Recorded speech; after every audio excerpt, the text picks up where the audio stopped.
2 BHK flat with 1110 SFT లో ₹1,00,00,000 మాత్రమే. Bachupally Kennedy global school కి 1 నిమిషం దూరంలో. నమస్తే, నేను కేశవ గుండుసుమండి. తిరుమల లడ్డు కల్తీ వ్యవహారం రోజు రోజుకి ఒక పెను వివాదంగా మారుతుంది. అలానే తిరుమల తిరుపతి దేవస్థానాల దర్శనానికి ఏపీ విపక్ష నేత జగన్మోహన్ రెడ్డి బయలుదేరాలని నిర్ణయించడం, అధికార కూటమి వైపు నుంచి కూడా దీనిపైన తీవ్ర ప్రతిఘటన రావడం, ఇప్పుడు శాంతియుతంగానే నిరసన తెలియజెప్పాలనేటువంటి కంక్లూజన్ రావడం. ఏం జరగబోతుంది, అసలు లడ్డు కల్తీ విషయంలో బాధ్యత ఎవరు తీసుకుంటారు, ప్రభుత్వం ఈ మొత్తం వ్యవహారాన్ని ఏ విధంగా చక్కదిద్దబోతుంది, ఈ అంశాన్ని విశ్లేషించేటువంటి ప్రయత్నం చేద్దాం. మనతో చంద్ర శ్రీనివాస్ గారు, పొలిటికల్ అనలిస్ట్. చంద్ర శ్రీనివాస్ గారు నమస్కారం. నమస్కారం అండి. అక్కడతో ముగిసిపోయింది అనుకున్నారు, ప్రక్షాళన అంతా జరుగుతుంది అన్నారు, విచారణకు సంబంధించి కూడా ఒక సిట్టు వేశారు అనుకున్నారు.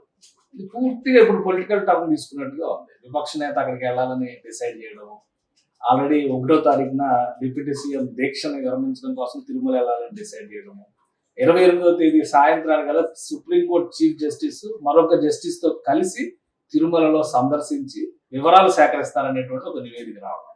సో ఇవన్నీ చూస్తే మొత్తం రాజకీయాలు ప్లస్ అడ్మినిస్ట్రేషన్ అంతా తిరుమల వైపు వెళ్తున్నట్టు ఉంది. అసలు ఏం జరుగుతుంది?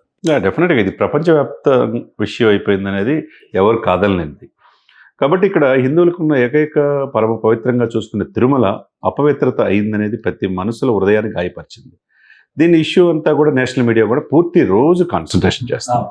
సనాతన బోర్డు ఏర్పాటు చేయాలి హిందువుల ధర్మరక్షణ కోసం అని చెప్పి పవన్ కళ్యాణ్ గారు ఎప్పుడైతే లేవనెత్తాడో ఈ విషయం మొత్తం కంప్లీట్ దేశవ్యాప్తంగా చర్చకు దారితీస్తుంది. పోతే మీరన్నట్టు ఇప్పుడు అన్ని రంగాలు, ఒకవైపు మీడియా అంతా కాన్సన్ట్రేషన్ ఉంది, ఒకవైపు జ్యుడిషియరీ కూడా మీరు అన్నట్టు పూర్తి కాన్సన్ట్రేషన్ పెట్టింది దీని మీద. తర్వాత సిట్ సర్వశ్రేష్ఠ త్రిపాఠి ఆధ్వర్యంలో ఆంధ్రప్రదేశ్ ప్రభుత్వం సిట్ కమిటీ వేసేసింది. వాళ్ళు పూర్వపురాలు ఇచ్చేస్తారు. అంటే వాళ్ళు విచారించే క్రమంలో లడ్డుతో పాటు మిగతా వాటిలో కూడా కల్తీ జరిగిందనేది అంటున్నారు. ఆయన ఆవేదన వ్యక్తం చేస్తున్నాడు. ఇక్కడ రాజకీయ మనస్కుల గురించి పదే పదే ప్రస్తావిస్తున్నారు. కల్తీనే జరగలేదు. ఇక్కడ ఏంటంటే సార్, హిందువులు మనోభావాలు దెబ్బతిని అన్నమాట వాస్తవం. హిందూ సంఘాలన్నీ నువ్వు ఎట్లా అడుగు పెడతావు చూస్తావు అంటున్నారు జగన్మోహన్ రెడ్డి గారిని. తర్వాత స్వామీజీలు అయితే అక్కడే ఉండి తిరుమలలోనే అసలు నేను అడుగు పెట్టను, నీ సంగతి చూస్తాం, నీ కోసం ఎదురు చూస్తున్నావు అని వాళ్ళు అన్నారు స్వామీజీలంతా. ఇకపోతే అక్కడ భానుప్రకాష్ రెడ్డి బీజేపీ అతను అయితే నీకు అక్కడ అలిపిరి గేట్ దగ్గర ఆపేస్తాం అంటున్నారు. ఇవన్నీ ఒక ఎత్తు అయితే, ఇప్పుడు ఊహించిన విధంగా ఈ యొక్క ఎన్డీఏ కూటమి అనేది ఈరోజు సమావేశమయ్యే తిరుపతిలో ఆయన్ని శాంతియుతంగా నిరసన తెలియజేద్దాం, ముందు డిక్లరేషన్ మీద సంతకం పెడతాడు చూద్దాం అని చెప్పి అంటున్నారు. ఎందుకంటే అక్కడ తిరుపతి అలిపిరి నుంచి పాదయాత్ర అంటే నడకదారిలో వెళ్తానని ఫస్ట్ అన్నారు. లేదు, ఇప్పుడు కాలు వెనికింది, ఏదో ఇబ్బంది ఉంది కాబట్టి ఆయన అంత దూరం నడవలేరు, కారులోనే అలిపిరి నుంచి డైరెక్ట్ గా కొండపైకి వెళ్ళిపోతామని ఈ రోజు మధ్యాహ్నానికి బయలుదేరాలని డిసైడ్ చేశారు. కేశవ్ గారు శుక్రవారం నైట్కి అక్కడ స్టే చేస్తాడని చెప్పి తెలుస్తుంది. నిన్నటిదాకా కాలినడక నడుస్తాం హిందూ వెంకటేశ్వర స్వామి అంటే పరమ పవిత్రంగా భావించిన జగన్మోహన్ రెడ్డి గారు సడన్గా కాలు నొప్పి ఎందుకు వచ్చింది సార్? మనలో మన మాట కేశవ్ గారు, కావాలని నడవలేక అంటే దీన్ని కూడా ఒక రకంగా ఆలోచించాల్సిన అవసరం ఉంది. ఇన్ని రోజులు అంతే, ఎవరి స్ట్రాటజీలు వాళ్ళు ఉన్నారు. ఇక్కడ టీడీపీ, జనసేన, బీజేపీ ఒక స్టాండ్తో ఉన్నారు. ఇది సెంట్రల్ ఇష్యూ అయిపోయింది. ఆ పవిత్రత కాపాడుకోవాల్సిన ఆవశ్యకత ఉంది. ఎంక్వైరీ జరుగుతుంది. ఇదే సమయంలో ప్రతిపక్షం ఎక్కడ డిఫేమ్ అవుతున్నా ఉన్న ఉద్దేశంతో వాళ్ళ చిత్తశుద్ధి కోసం మొన్న భూమన కరుణాకర్ రెడ్డి అక్కడ ఏం చేశాడో మనం చూసాం. ఏదైనా తప్పు జరుగుంటే నా బిడ్డలు, నా కుటుంబం సర్వనాశనం అయిపోద్దని ఆయన జ్యోతి వెలిగించాడు. ఆయన అరెస్ట్ చేశారు. సరే, జ్యోతి వెలిగించాడు.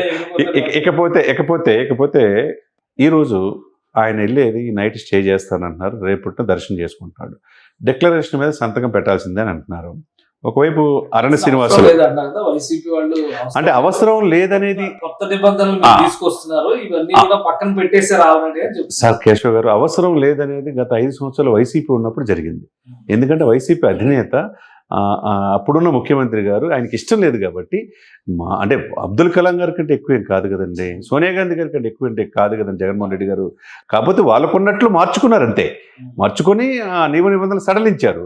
ఇప్పుడు ఏంటి, హిందూ మనోభావాలు కాబట్టి హిందువులకు పరమ పవిత్రమైన ఆ ప్లేస్లో నువ్వు వెళ్ళాలంటే డెఫినెట్గా సంతకం డిక్లరేషను పెట్టాలంటారు. మరి పెట్టడానికి ఏమండి?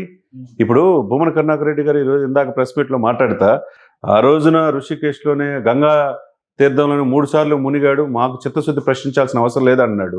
దేనికోసం 2019 ఎలక్షన్ టైంలో. ఇప్పుడు మీరు అదే సమయంలో ఇప్పుడు డిక్లరేషన్ ఇవ్వడానికి ఏమి ఇవ్వాల్సిన అవసరం ఉన్నది. అదే సమయంలో అరణ్య శ్రీనివాసరావు తిరుపతి ఎమ్మెల్యే అయితే ఒక మెట్టు ముందుకెళ్ళి మీకు అసలు వచ్చే అర్హత లేదు, మా మనోబలు గాయపరిచారు, అయినా మేము ఎక్కడ కూడా శాంతియుతంగానే నువ్వు వచ్చిన కనపడిన ప్రతి చోట నిరసనలు తెలియజేస్తాం, శాంతియుతంగా చేద్దామని చెప్పి ఆయన పిలిపించాడు. ఇక పవన్ కళ్యాణ్ గారు అయితే ఒక మాట స్ట్రైట్గా చెప్పాడు, ప్రతిపక్షంలో ఉన్నప్పుడు తుని అనేది కులాల మధ్య చిచ్చు పెట్టారు మీరు, ప్రతిపక్షంలో ఉన్నప్పుడు దాన్ని గెయిన్ చేసుకొని ఆ రోజున రైల్వే అధికార పక్షం అవును తుని అనేది ప్రతిపక్షంలో ఉన్నప్పుడు కులాల మధ్య చిచ్చు పెట్టి ఆ రోజు ముద్రగడ దీక్షలో రైలు తగలబడిన దాంట్లో మీ కుట్ర ఉందని చెప్పాడు. అదే సమయంలో ఇప్పుడు అధికారంలో వచ్చిన తర్వాత కోనసీమలో తెలుసు మతాల మధ్య చిచ్చు పెట్టారని చెప్పాడు. కాబట్టి మనం ఇప్పుడు జాగరూకతతో ఉండండి, మీరు ఎక్కడ తొందరపడొద్దు. డిక్లరేషన్ అనేది టీటీడీ చూసుకుంటుంది. కాబట్టి పోలీస్ యాక్ట్ అనేది అమల్లో ఉంది కాబట్టి తిరుపతి తిరుమలలో పోలీస్ సెక్షన్ 30 ఇంప్లిమెంట్ చేశారు. ఇప్పుడు అసలు ఎన్ని ఇంత రిస్ట్రిక్షన్స్ పెడితే గుడికి వచ్చే భక్తులు కూడా ఇబ్బందులు పడతారు కదా, వీళ్ళు ఎవరి మీద రాజకీయం చేస్తున్నారు? అంటే భక్తులకి ఇబ్బంది పడే మాట వాస్తవమే. ఇక్కడ రాజకీయం అంటే ఎవరి ఇండివిజువాలిటీ వాళ్ళది, ఎవరి ఐడెంటిటీ క్రైసిస్ వాళ్ళది. ఇప్పుడు ఆ మాత్రం కూడా జగన్మోహన్ రెడ్డి గారు ప్రయత్నం చేయకపోతే పూర్తిగా అది ఓన్లీ వైసీపీ పార్టీ క్రిస్టియన్ పార్టీగానే ముద్రపడే అవకాశం ఉంది, అంతే కదండి. అందుకని వాళ్ళేంటి రాష్ట్ర వ్యాప్తంగా ఆలయాల్లో పూజలు చేయమంటున్నారు, దర్శనానికి వెళ్తున్నారు. ఓకే, తప్పులేదండి. అదే సమయంలో అందరూ కూడా వీళ్ళు కూడా చేస్తున్నారు. ఇది ఎక్కడికి వెళ్తుంది అనేది ఒకవైపు మాధవీలత గారు అయితే ట్రైన్లో వెళ్ళి ప్రత్యేకంగా వెళ్ళి నువ్వు ఎట్లా వస్తావు చూస్తావని చెప్పేసి అంటున్నారు. బీజేపీ నాయకురాలు తెలంగాణ లీడర్స్ చాలా మంది వెళ్తున్నారు. విహెచ్ హనుమంతరావుతో సహా టీటీడీలో కాంగ్రెస్ వాళ్ళు కూడా ధర్నా చేస్తున్నారు. ఇకపోతే ఇవన్నీ బండి సంజయ్ గారు పవన్ కళ్యాణ్ చెప్పిన సనాతన బోర్డు కావాల్సింది అంటున్నారు. రాజా సింగ్ కూడా అదే చెప్తున్నాడు. ఇది దేశవ్యాప్త ఇష్యూ అయిపోయింది సార్. ఇది ఎక్కడో చోట పులి స్టాప్ పడపోతే ఇప్పుడు ప్రతి ఒక్క లక్షలాది మంది ఆయన్ని దర్శించుకోవడానికి కలియుగ దైవం వచ్చేటప్పుడు దేశం అంటే ముఖ్యంగా నార్త్ ఇండియాలో బీజేపీకి ఒక మతపరమైన ఎజెండాను మూవ్ చేస్తే అక్కడ రియాక్షన్స్ బాగా వస్తాయి అనేటువంటి ఫీడ్బ్యాక్ ఉంది. దక్షిణాదిలో అలాంటి గ్రిప్ ఏం లేదు. తిరుమల ఒక రకంగా అటువంటి వివాదాల కేంద్రం అవుతుందా? అంటే వివాదాల కేంద్రం అవుతుందంటే చేసింది ఎవరు అనేది మనం చూడాలా, దాని పరిస్థితులు ఏంది, మనోభావాలు గాయపడితే కదా. మీరన్నట్టు దక్షిణ భారతదేశంలో వాళ్ళకి అక్కడ నార్త్ ఇండియాలో ఉన్నట్టుగా ఉండదు. దక్షిణ భారతదేశంలో బీజేపీ ఉనికి లేదని మనం అనుకోవచ్చు. అదే సమయంలో వాళ్ళు ఎప్పుడు కూడా బీజేపీ ఆర్ఎస్ఎస్ ఒక్కళ్ళున్నా భానుప్రకాష్ లాంటి వాళ్ళు ఈ బీజేపీ 1% అసలు ఒక ఎమ్మెల్యే కూడా లేనప్పుడు కూడా ఎప్పుడు కూడా హిందూ మతం కోసం వాళ్ళు గలమెత్తానే ఉంటారు. అయితే హిందూ మనోభావాలు దెబ్బతిన్నప్పుడు వాళ్ళు ప్రశ్నిస్తూనే ఉంటారు. అది తప్పేం కాదే. బీజేపీ కావచ్చు, ఆర్ఎస్ఎస్ కావచ్చు, విశ్వ హిందూ పరిషత్ కావచ్చు, ఇవన్నీ ఏంటంటే హిందూ సనాతన సాంప్రదాయం కోసం ఊహించిన విధంగా ఇక్కడ ట్విస్ట్ ఏంటంటే వీళ్ళందరికంటే ముందు యాజ్ అ డిప్యూటీ సీఎం అధికారంలో ఉన్న పవన్ కళ్యాణ్ గారే హిందువుల మీద దాడులు జరుగుతుంటే జాతీయ స్థాయిలో ఒక బోర్డు కావాలన్నాడు. అక్కడి నుంచి ఇది టర్న్ అయింది పూర్తిగా, కంప్లీట్గా ఇది సనాతన బోర్డు వైపు. ప్రాయశ్చిత్త దీక్ష అనగానే ఇప్పుడు జగన్మోహన్ రెడ్డి గారు 2 రోజుల ముందరే మరి దర్శనానికి అది కూడా పొలిటికల్. ఎందుకంటే ఆయన 3 రోజులు పట్టిన పెట్టుకున్నాడు. ఎప్పుడు లేని విధంగా పవన్ కళ్యాణ్ గారు 1వ తారీఖు అలిపిరిన రోడ్డు మార్గాన్ని వెళ్తున్నాడు, కాలినడకన పైన తిరుమలకి వెళ్తున్నాడు, అక్కడ స్టే చేస్తాడు. 2వ తారీఖు దర్శనం చేసుకుంటున్నాడు. 3వ తారీఖు వారాహి సభ అంటున్నారు.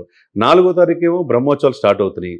ఆ బ్రహ్మోత్సవాలకు కూడా చంద్రబాబు నాయుడు గారు పొట్టు వస్త్రాలతో సతీ సమేతంగా వెళ్తున్నారు. మరి పవన్ కళ్యాణ్ గారు కూడా ఆ రోజు బ్రహ్మోత్సవాలకు వెళ్తారా? వాళ్ళు ప్రత్యేకంగా ఆహ్వానించారు వచ్చి తిరుమల నుంచి. ఇది ఏమైనా కానీ సార్ మొత్తం ఇది తిరుపతి కేంద్రంగా రాజకీయాలు, అటెన్షన్ తిరుమల తిరుపతి. ఇక కలియుగ దైవం ఆల్ రోడ్స్ అటువైపే దృష్టి పలుస్తున్నాయి. ఏదైనా కానీ కలియుగ దైవం వెంకటేశ్వర స్వామి దీనికి ఎండ్ కార్డు పలకాలి. ఆయన కోర్టులోనే ఉంది ఇప్పుడు అంతా, కానీ సామరస్యపూర్వకంగా జరుగుతుందని ఆశిద్దాం అంతే. ఇది తిరుమల చుట్టూనే రాజకీయం మొత్తం నడుస్తుంది. రాజకీయాల అంశాలు ఎలా ఉన్నప్పటికీ కూడా తిరుమల పవిత్రత విషయంలో మాత్రం భక్తుల మనోభావాలు ప్రతి ఒక్కరు గుర్తుపెట్టుకోవాల్సినటువంటి అవసరం ఉందని చెప్పి శ్రీనివాస్ గారు విశ్లేషిస్తున్నారు. ఇది special discussion. Keep watching. Suman టీవీలో మీ పర్సనల్ అండ్ బిజినెస్ ప్రమోషన్స్ కోసం కింది నెంబర్కి కాంటాక్ట్ చేయండి.